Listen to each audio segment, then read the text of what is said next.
पहला धमाका, दूसरा धमाका, तीसरा धमाका। एक ही सर्जिकल स्ट्राइक में हिजबुल्लाह ने फोड़ डाली इजराइल की 3 आर्क।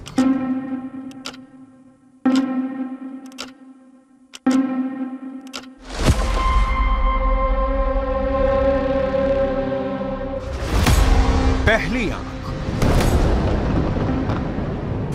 दूसरी आंख, तीसरी आंख। हिजबुल्लाह ने मिसाइल अटैक करके इजराइल की 3 आंखों को फोड़ दिया।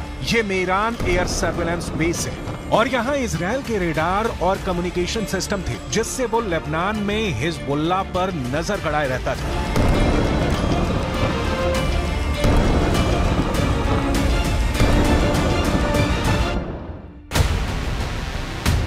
अब सैटेलाइट तस्वीर की मदद से इस लोकेशन को समझिए। लेबनान बॉर्डर पर यह है इजराइल की 3 आंख यानी 3 ग्लोब रेडार और साथ में है इजराइल के कम्युनिकेशन टावर। ये मेरान एयर सर्विलांस बेस है, जिसे तैयार करने में इजराइल ने अरबों रुपए खर्च किए थे।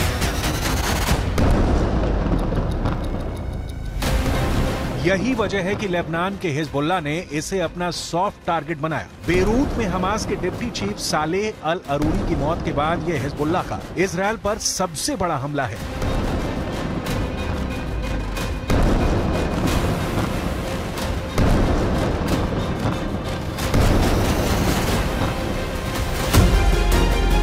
यह इजराइल के बहुत ही सीक्रेट बेस पर बहुत बड़ा हमला है। एक तरह से हिजबुल्लाह ने इजराइल के सीक्रेट बेस को मिट्टी में मिला दिया है। अब तक डरा हुआ लग रहा था हसन नसरल्लाह, लेकिन अब लग रहा है कि शुरू हो चुका है अरूरी का बदला। इजराइल पर टूट रहा है हिजबुल्लाह। हसन नसरल्लाह को पहले बैकफुट पर देखा गया। अरूरी की मौत के बाद हसन नसरल्लाह की जुबान में वो तीखापन नहीं था जिसकी इजराइल को उम्मीद थी, लेकिन अब हिजबुल्लाह ने अपना सबसे खतरनाक अटैक करके इजराइल को सोचने पर मजबूर कर दिया है कि वो हिजबुल्लाह से कैसे निपटेगा। עדיין יש בג'באליה מחבלים, רק כעת הם פועלים ללא מסגרת וללא מפקדים. נתקלנו וגם ניתקל בירי רקטי ספורדי מהמרחב הזה. תקפנו אותו ונמשיך לתקוף ונמשיך להעמיק את ההישג באזורים האלה. זה דורש זמן. אין קיצורי דרך בלחימה בטרור.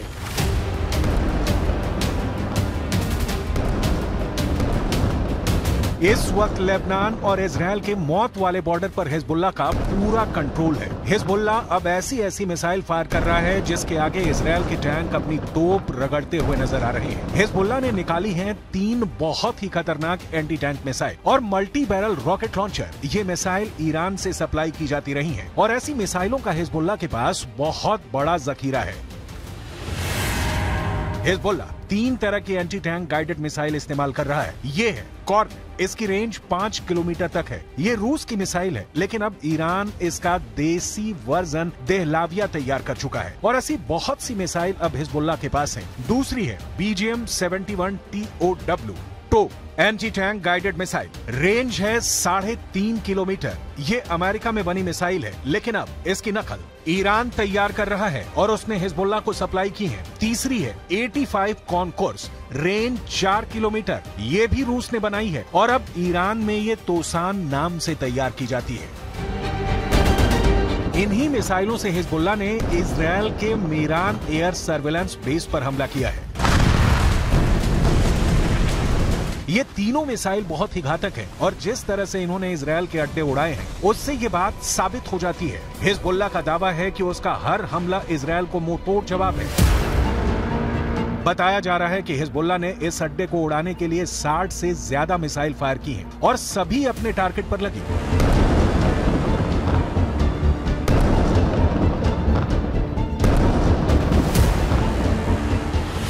ये मेरान एयर सर्विलांस बेस के अंदर की तस्वीरें हैं, जिन्हें बहुत ही सीक्रेट माना जाता है। ये बेस 1967 में बनाया गया था ताकि लेबनान बॉर्डर पर नजर रखी जा सके। इसका कंट्रोल इजराइल की एयरफोर्स के पास है। इस बेस से हवाई टारगेट को भी ट्रैक किया जाता रहा है और रॉकेट और तोप के गोलों को भी ट्रैक किया जाता है ताकि लेबनान बॉर्डर से लगे उत्तरी इजराइल के इलाकों को सुरक्षित रखा जा सके। दक्षिण लेबनान और उत्तरी इजराइल के बीच जो बॉर्डर है वहाँ तनाव बहुत ज्यादा है। कब कहाँ बम फटेगा, कहाँ धमाका होगा, ये या तो हिजबुल्लाह जानता है या फिर इजराइल की सेना। वैसे यहाँ के लोगों को भी पता है कि बहुत जल्दी युद्ध का एपिसेंटर गाजा से निकलकर लेबनान तक पहुँच सकता है। यहाँ तैनात संयुक्त राष्ट्र की सेनाएं भी अलर्ट मोड पर हैं। लगातार पेट्रोलिंग हो रही है। हमास के डिप्टी चीफ सालेह अल अरूरी की मौत के बाद हिजबुल्लाह के सामने बस दो ही विकल्प है, या तो उसे मरना होगा या उसे मारना होगा। यही वजह है कि हिजबुल्लाह ने इजराइल के अड्डों को टारगेट करना तेज कर दिया है। इस वक्त पश्चिम एशिया में युद्ध की जो आग लगी हुई है, गाजा पर बमबारी के बीच हमास और इजराइल के बीच जिस तरह की टक्कर हो रही है, उसमें अब नया खतरा इजराइल और लेबनान बॉर्डर का भी है। यहाँ भड़के शोले अब युद्ध की इस आग को 10 गुना भड़का सकते हैं और अब दुनिया में सिर्फ 4 लोग इसे कंट्रोल कर सकते हैं। पहले हैं इजराइल के प्रधानमंत्री बेंजामिन नेतन्याहू, दूसरे हैं ईरान के राष्ट्रपति इब्राहिम रईसी, तीसरे हैं अमेरिका के राष्ट्रपति जो बाइडेन और चौथे हैं यूरोप से लेकर अमेरिका तक सबको हिला देने वाले रूस के राष्ट्रपति व्लादिमीर पुतिन। इस वक्त सबसे ज्यादा एक्टिव ईरान है। खासकर किरमान में आतंकी धमाकों के बाद ईरान ने हिजबुल्लाह और यमन के हूथी विद्रोहियों को चौकन्ना रहने के लिए कहा है। ईरान ने इन दोनों मिलिशिया तक पहले ही इतने हथियार पहुंचा दिए हैं कि अगर इजराइल ने गाजा पर बमबारी नहीं रोकी तो हिजबुल्लाह और हूथी दोनों इजराइल पर बम बनकर फट सकते हैं। ये बात नेतन्याहू भी जानते हैं। הנחתה את צה"ל לצאת למלחמה כדי לחסל את החמאס, להשיב את חטופינו ולהבטיח שעזה לא תהיה עוד איום על ישראל. אסור לעצור את המלחמה עד שנשיג את כל היעדים הללו.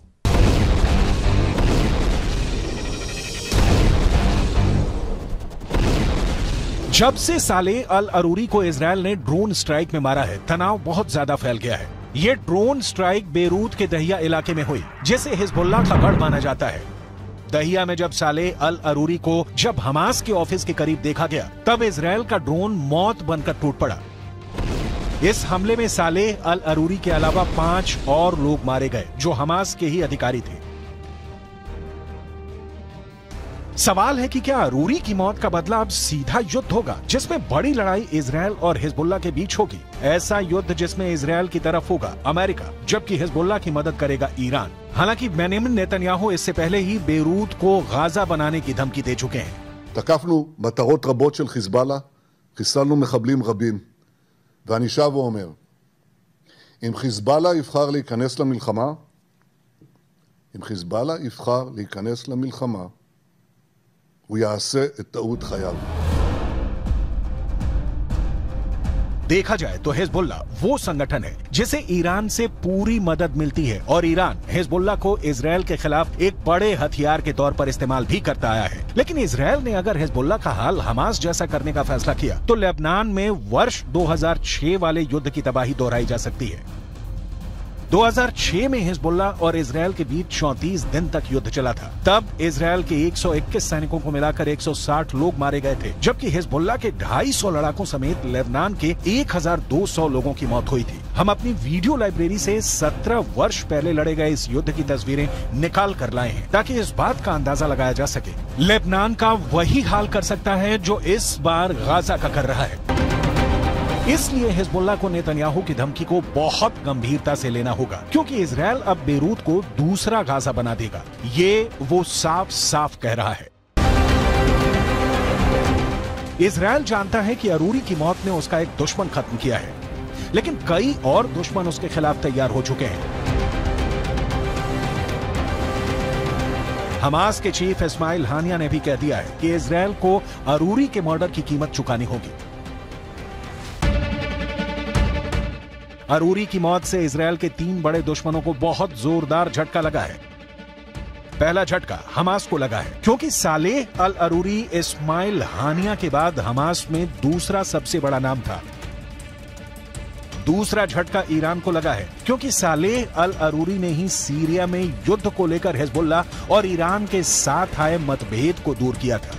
तीसरा बहुत बड़ा झटका हिजबुल्लाह को लगा है, क्योंकि इजराइल ने बता दिया है कि अब वो लेबनान की राजधानी बेरूत और हसन नसरुल्लाह के गढ़ को टारगेट करने से पीछे नहीं हटेगा।